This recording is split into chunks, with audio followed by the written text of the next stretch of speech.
All right, and we're back to talk a little bit more about Active Directory. We're into our final Active Directory component on a server, Active Directory Lightweight Directory Services.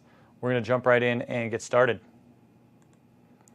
Module overview, AD LDS, implementing and administering, implementing replication, and comparing this to directory services or domain services, which is essentially the foundation for Lightweight Directory Services, or rather, the underlying directory itself is the foundation.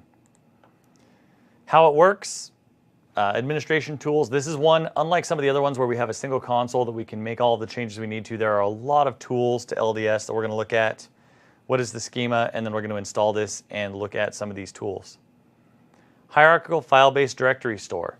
You might remember some of this information from our Active Directory Domain Services module, only because Active Directory Lightweight Directory Services is the same underlying structure. Uses the extensible storage engine for file storage, just like Active Directory Domain Services. Can be accessed via LDAP, just like Active Directory Domain Services. And the store is organized into 3 partition types: config, schema, application.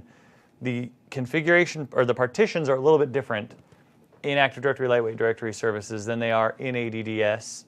We'll talk a little bit more about that as we go through this course. Administration tools.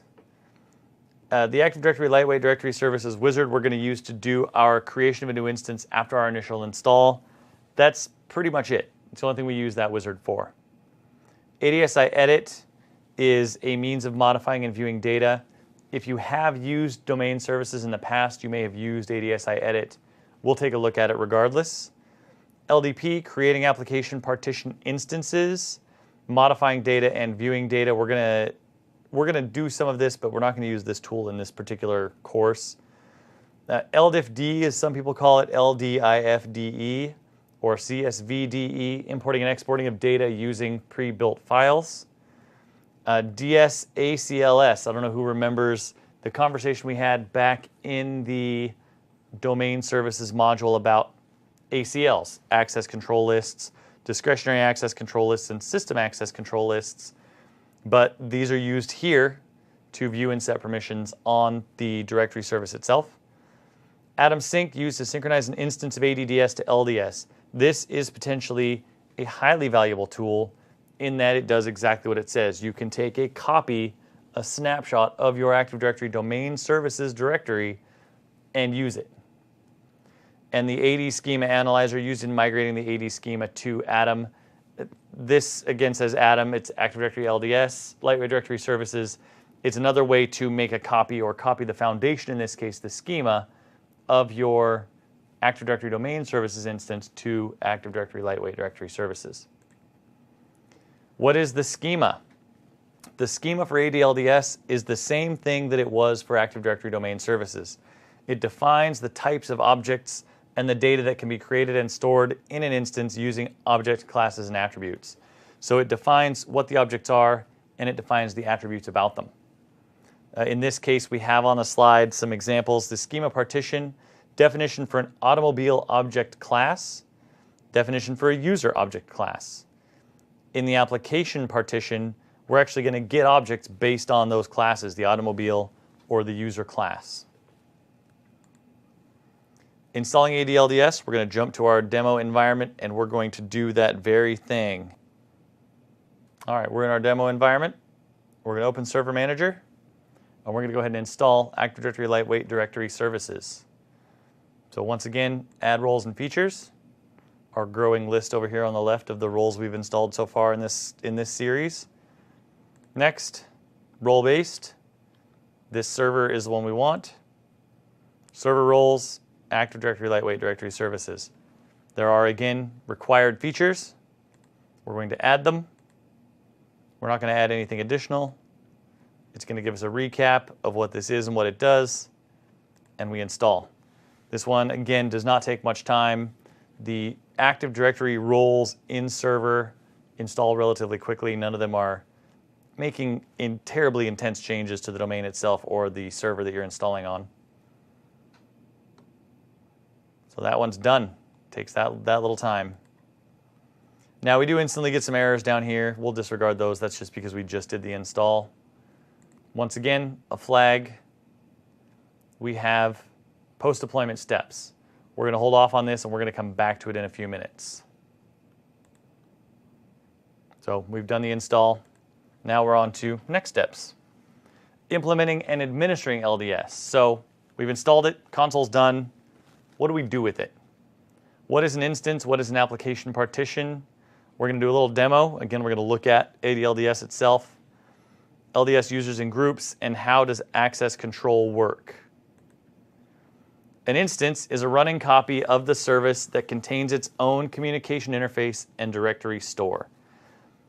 I'm trying to think of the best way to explain that. The reason we say instance in this case, I can install multiple instances of AD LDS on a single server. This is very similar to SQL Server, where I can have one physical server running multiple discrete instances of SQL, individual databases, individually administered, and containing information on their own. AD LDS is no different. A single instance on this slide provides the directory service itself, as well as the interface, LDAP and replication, and then the directory data store. You can see the file name right here, adamntds.nit. Again, the internal structure is very similar to Active Directory, but the file name is different and the location is also different. And then it says here, the directory store has its own copy of the 3 partitions. Every instance of AD LDS is going to have those 3 partitions. The application partition, so we've talked about other partitions before, configuration and schema. We talked about those in the domain services module. Now we're going to talk about this particular to AD LDS partition. The application partition holds the data that is used by the application. Multiple application directory partitions can be created in an instance. However, each partition would share a single set of config and schema partitions. This is really where AD LDS has a role, why it exists. We're going to use AD LDS as we would use domain services, but for a particular application. We don't want to extend our domain with additional schema, objects, and attributes to accommodate an application, or the application may merely want to use the directory services because of its already built-in functionality the reason we use it for domain services, but again, without impeding on that actual store information. These application partitions are where those applications store their information. Now that we've done our install, we're going to jump in real quick. We're going to do our initial configuration. In this case, it says we're going to install or configure an instance on a computer already running one. I haven't done the initial config yet, so we're going to do that and then do a second one. So we're in Server Manager. Once again, we get our flag letting us know that we need to configure more information. Active Directory Lightweight Directory Services Setup Wizard. We're going to set up a unique instance. We don't already have an existing one to create a replica of. Instance 1, we're just going to use the defaults. That's perfectly fine for this example. And a description. As you can see down here at the bottom, I'll jump back real quick. Service display name and the service name down here at the bottom. We may need these, or you may need these after you've installed this for the sake of connecting an application to this instance. Port numbers. So this is a little bit of a remnant from a prior module. Ordinarily, this window would show you the default LDAP ports, Lightweight Directory Access Protocol, 389 and 636 for unsecured and secured connections. But because this server was upgraded to a domain controller as part of a previous module and it continues to be a domain controller, this software has detected that and has automatically given me alternative LDAP numbers because the port numbers that would normally be defaulted are in use by Active Directory Domain Services. That's also explained up here. If you plan to install DS on this computer, do not use those ports. You can use any other ports between 1025 and 65535, any of the non-reserved or non-well-known TCP ports. I'm not going to create an application directory partition in this case. I'm just going to create a basic AD LDS instance that mimics, say, an Active Directory Domain Services instance. The locations to store files, these are the defaults. It is in program files. You can change these. Network service account is fine for the sake of this demo. To perform operations using the permissions associated, has the permissions of the default Windows Service account. Administrators, it's going to add me since I'm the one doing the install. I can also select other accounts, different accounts to be the administrators of this instance. And we'll look at what this looks like inside of AD LDS once it's installed. This is an interesting slide. We haven't really talked about LDIF files. We did talk a little bit about LDIF DE, the tool that we can use to import and export information into and out of these directory stores. What this lets us do is it pre-creates schema objects, classes, and attributes for different functions that we might use AD LDS for. Atom Sync, we saw in our list of tools, is used to synchronize Active Directory domain services and AD LDS. It essentially makes a copy of your domain services and puts it into LDS. I'm going to click that in case that's something we want to do in the future. AD LDS display specifiers required for snap-in operation. Well, obviously we want the snap-ins to work, so we're going to check that one. AZMan is the authorization manager built into Microsoft Windows. We're not going to worry about that right now. Nor are we going to worry about inet.org person, but this is useful if you are using AD LDS as a directory store for an application that uses the X500 standard person or user type. That's this inet.org person. We talked about that in the domain services module as well. We do want MS user, and I think that's all I'm going to select for now. Gives me a recap of what's going on. And next. This should not take long at all. Creates the instance, starts the instance. It's now importing those files I asked it to import.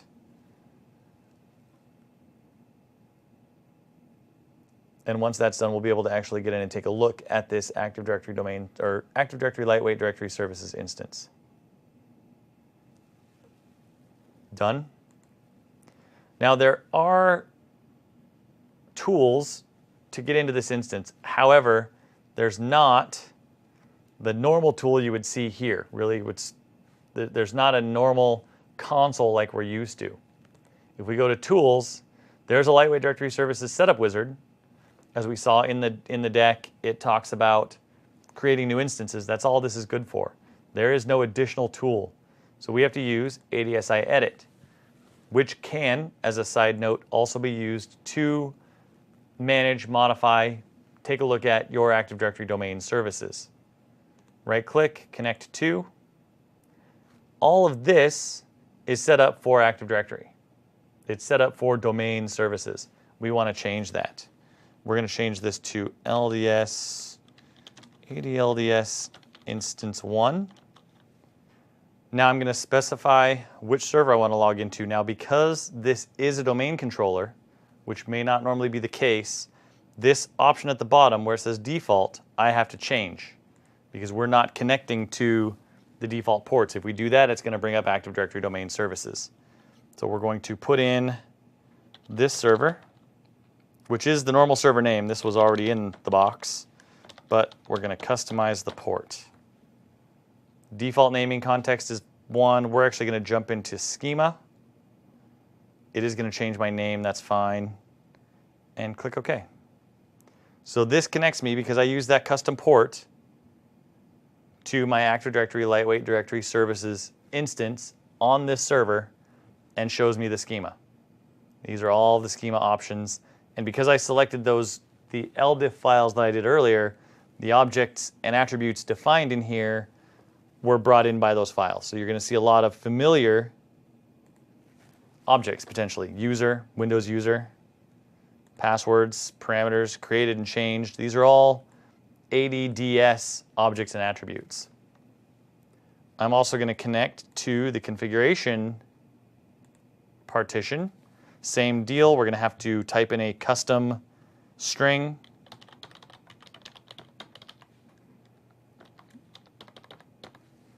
Just for the sake of demonstration, I'm going to change the 50,000 to 50,001 and use SSL. And we're going to connect to the configuration partition this time. We'll see if it lets me get away with that in this demo.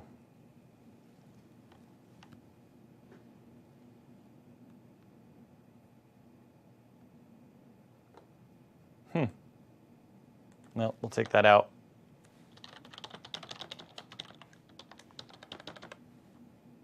And not use SSL. And connect to the configuration partition. This, again, if you're familiar with Active Directory domain services, will look familiar. There are a couple of differences.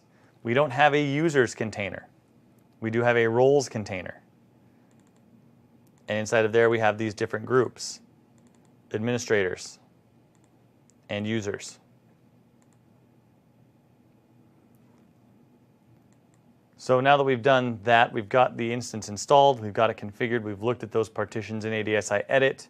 We are going to do what the demo called for and create another instance on this server. This is where I come back to the setup wizard, another unique instance, instance 2. It knows I already have an instance running on this server. AD LDS instance is fine. It's going to change my port numbers for me automatically. Also fine with the defaults. This is where I'm going to differ just a little bit. We're going to create an application directory partition this time. Select this option if an application that you plan to install does not create the partition itself. There are applications, most applications, that are using AD LDS, especially with the need for an application directory partition, that will create it when you install them. A valid name is any distinguished name that does not already exist. So the partition name we have in here, I'm going to go ahead and give this a valid partition name, as long as I know how to type, which apparently I don't.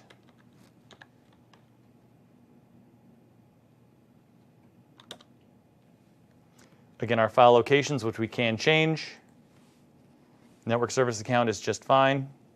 Currently logged on user as an administrator is handy in this case. I'm going to leave these out this time so we can get a look at what this looks like out of the box without the LDIF files imported.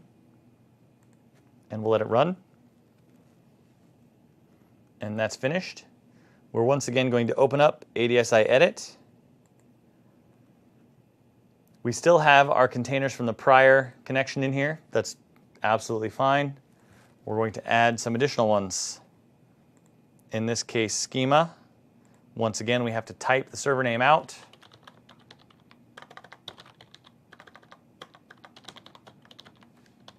And I need to specify my custom port, 5002.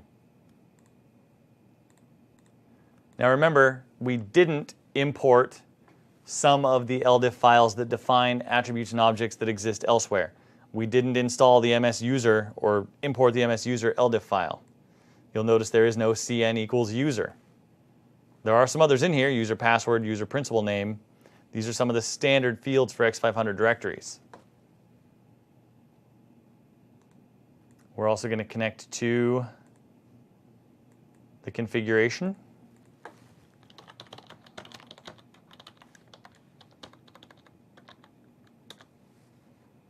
And we can look at this. This looks much like the last one. We've got our roles with our groups.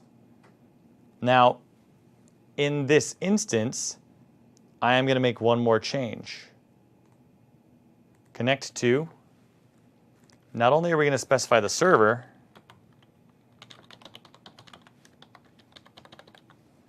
but I'm going to specify a naming context.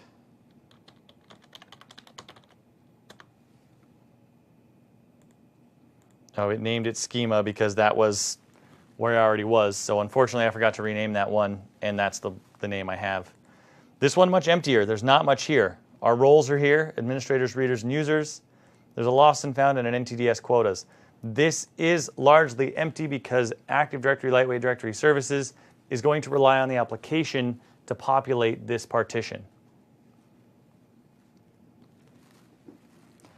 Given that, we've now seen two different instances on the same server. You can see our custom ports. We've got multiple different partitions within those different instances, including an application partition, despite the fact I did not name it correctly when I created it. And that is it for that demo. I'm going to go ahead and jump out of here. AD LDS Users and Groups. We did look at the roles container. That container contained 4 groups: administrators, readers, users, and instances as defined here. Configuration partition AD LDS administrators that are assigned during setup. We saw that screen as we ran through that setup wizard a number of times. Application partitions, the administrators group from the config partition is put into the administrators group in an application partition. And our default access, full access to all partitions. Readers none, read access to the partition, that's it. We're talking about default members. Users, config partition transitively all AD LDS users. So that's going to be a group in AD domain services that's brought over. And application partition transitively, again, all AD LDS users that are created in the application partition via whatever application is doing that work. But there is no default access for just users. You have to specify that, or in most cases, the application is going to specify that. And then instances role, config partition of all instances. Those are your default members. Access control. So given these roles, we have these roles that we can put these people into or are in them by default. Access control authenticates the identity of users requesting access to the directory, allowing only successfully authenticated users into the directory. Now this is the same as any access control. This is what it's for. It's to make sure that the right people or the right entities are getting the right access to the right information. Uses security descriptors called access control lists with which we're familiar, given our Active Directory Domain Services module, on directory objects to determine which objects an authenticated user can access. Again, most of what you're seeing here, most of the information described here, the users, the roles, the groups, it's going to be controlled by the applications using AD LDS as a directory store, not something you'll usually see as an administrator having to go in and modify by hand. Replication. This is one of the big reasons that AD LDS is a chosen tool. As I mentioned before, you use this when you want to take advantage of the features of Active Directory Domain Services or the X500 Directory Service Standard and not put the burden of schema extending or administrative overhead on your actual domain services instance and the increased risk that comes along with it. AD LDS Replication is multi-master, very similar to Active Directory Domain Services. It allows me, when I implement a new Active Directory LDS server, to tell it that it's going to be part of, not a farm, but it's essentially the same kind of idea. I have a number of servers all connected as replicas to allow for a multitude of high availability or fault-tolerant reasons. Changes can be made to any instance, and they are replicated across all the instances. Again, very similar to Active Directory Domain Services. They're installed in what's called a configuration set, and that's only done when you're installing the instance of AD LDS on a server. Why implement replication? The reasons are relatively simple. They're relatively clear, but we do call it out specifically. High availability, more than one server, means if you lose a server, more servers are available. Load balancing, if you have a very intense usage application, load balancing is going to make sure that you're not overwhelming any one of your LDS servers with requests for access by users or by the application. And geographic limitations, if I want to distribute AD LDS instances across different geographic locations, again, the same as Active Directory Domain Services, I can put domain controllers and or global catalog servers in multiple geographically dispersed locations to allow for just better performance. Comparing the two, since we've been pretty much doing that the last couple of slides, it's a nice segue into just looking at a list of the similarities and the differences. What's the same? LDAP connections. Not necessarily LDAP ports. It's the same protocol, but we can specify the ports we want to use given what server we're on, what instance we're using, and if the host server is or is not a domain controller already. Multi-master replication, we just covered. Support delegated administration. I can allow other administrators in my organization the permissions and the rights to manage these instances without me necessarily having to be involved. Uses the extensible storage engine for the database store. They both do that. Both Active Directory Domain Services and Active Directory Lightweight Directory Services. And as a bonus, for a little bit extra information, also Exchange uses the extensible storage engine. Specific differences, now that we've looked at the similarities. Capable of multiple instances running on one server. LDS can do that, domain services cannot. Non-domain controllers, lightweight directory services can. Domain services, as soon as you've installed and configured ADDS, it becomes a domain controller. Does not require DNS infrastructure. LDS does not. ADDS does require DNS to function at its most base levels.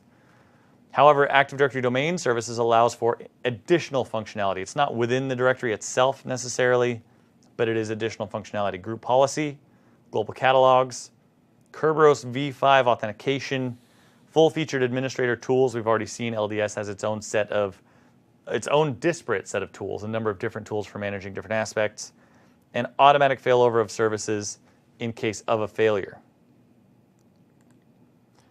Integrating the two, we talked early on about the LDIF file that can be used to create a copy of your Active Directory Domain Services and put it into an Active Directory Lightweight Directory Services instance. Prepare the schema for synchronization. Prepare the configuration for Atom Sync. This was the tool we talked about earlier, and run it. What this does is it creates, again, a copy of your Active Directory Domain Services directory in AD LDS. Now, that may be done for a number of reasons. If you want to manipulate essentially what is your Active Directory Domain Services for testing purposes, for research purposes, for development purposes, you can do that. You can use it as a basis for that. If you actually have an application that wants to use Active Directory Domain Services, but it wants to use the content, it doesn't actually need that directory, AD LDS may be used. In fact, there are pieces of Microsoft software that enable this functionality, that take advantage of this functionality. That pretty much sums up Active Directory Lightweight Directory Services. There's not, again, a lot to this one. You create your instances, you configure them to the extent you need to, and your applications take advantage. Most of the time, applications that use AD LDS will do most of the heavy lifting themselves, and you'll never be involved. I think that pretty much wraps up this module. So thank you for watching this one, and stay tuned for the next module in Active Directory and Azure services, and we'll see you later.